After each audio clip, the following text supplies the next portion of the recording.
రాష్ట్ర వ్యాప్తంగా సంచలనం సృష్టించిన దళిత డ్రైవర్ వీధి సుబ్రహ్మణ్యం హత్య కేసులో ప్రధాన ఆరోపణలు ఎదుర్కొంటున్న వైసీపీ ఎమ్మెల్సీ అనంతబాబు కేసు మరో మలుపు తీసుకుంది. ఈ కేసులో సాక్షులను బెదిరించి ప్రలోభాలకు గురిచేశారంటూ అనంతబాబుపై Kakinada rural Sarpavaram police station పరిధిలో మరో కేసు నమోదైంది.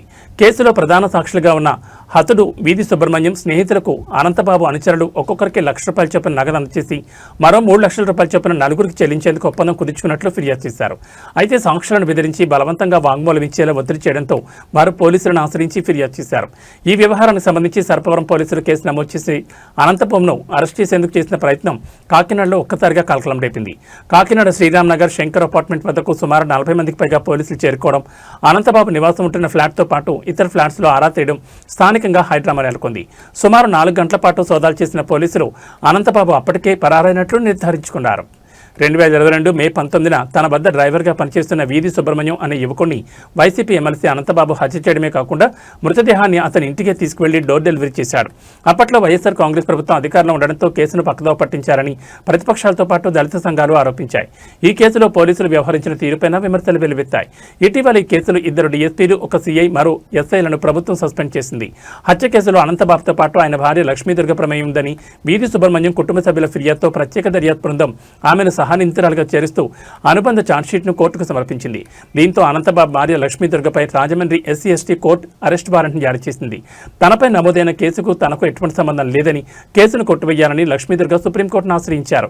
కేసును విచారణ స్వీకరించిన సుప్రీంకోర్టు ఈ ఏడాది నవంబర్లోపు కేసు విచారణ పూర్తి చేయాలని ఆదేశించింది.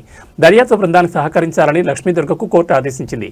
ఇక ప్రధాన నిందితుడిగా ఉన్న అనంతబాబుకు కేసు విచారణ పూర్తయ్యే వరకు బెయిల్ మంజూరు చేసింది.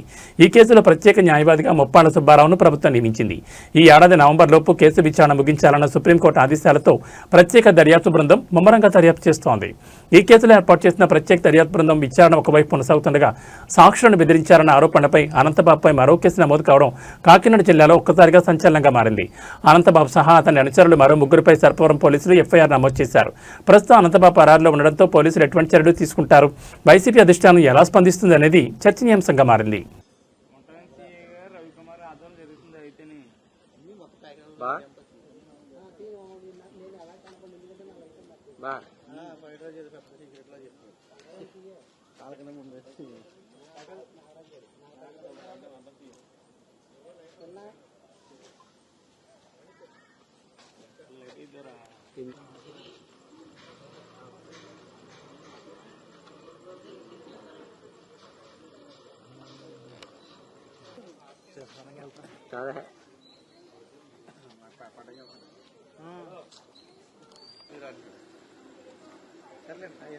ఫోన్ చేస్తున్నాడు, రమ్మని చెప్తున్నాను.